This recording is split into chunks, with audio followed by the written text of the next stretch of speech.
it, Sarah. All day. Hell yeah. Arm wrestling's about to take place. Yeah.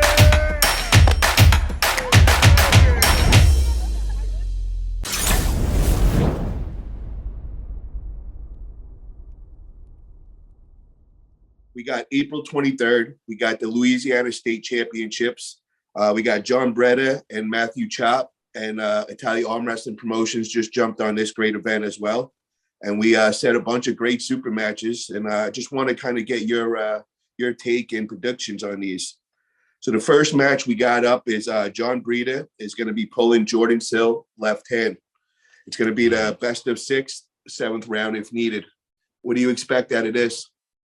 Jonathan Breda is someone I don't know a lot about other than I've seen him training with Herman Stevens and I've seen him looking pretty ridiculously strong. I know Herman backs him tremendously. So I don't know too much about him, but for me, I know a lot about Jordan SILL. I've seen him very consistently as a performer in WAL and just throughout UAL and everything. Jordan's one of those mainstays that you like the Tim Bresnan and Derek match. You got one guy that is really consistent and we know where he's at. And I think Jonathan Breda is one of those guys that is cracking into that phase and wants some of that credibility.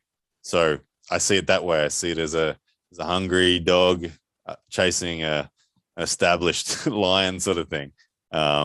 So whenever it's like that, it's interesting. I expect the Jordan SILL athlete to be calm and collected and in control of his own emotions. And I expect Jonathan to be coming in swinging for the fences and looking for that home run. So, yeah, it'll be good.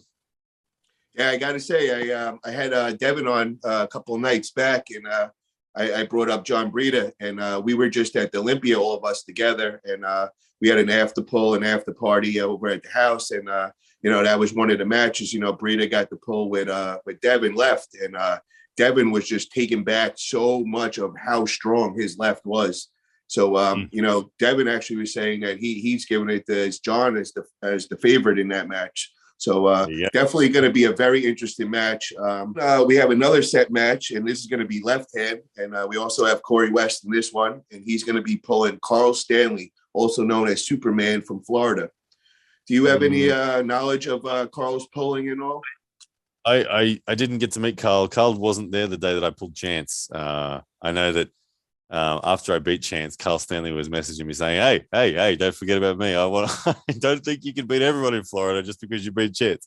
So that's about as much as I know personally from Karl.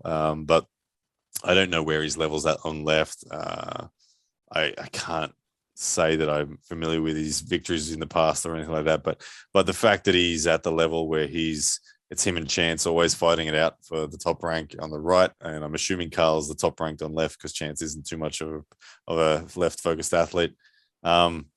He's obviously legit, so it'll be interesting to see how that one plays out. I don't even know where Corey's at on left. I'm someone who I almost ban left and arm wrestling on my YouTube channel pretty much. So I don't know much about the left. Well, what makes this one interesting for me is because I was at TAL3 in Idaho. I think it was about a year ago. And it was that was where Dave Chafee and Corey pulled. And I believe that's where Corey popped his bicep tendon and all. So I believe this is the first match back for Corey, as far with the left and all going with that. So it's going to be interesting to see if he got all that strength back, where he leveled up to. And, it's going to be a good match.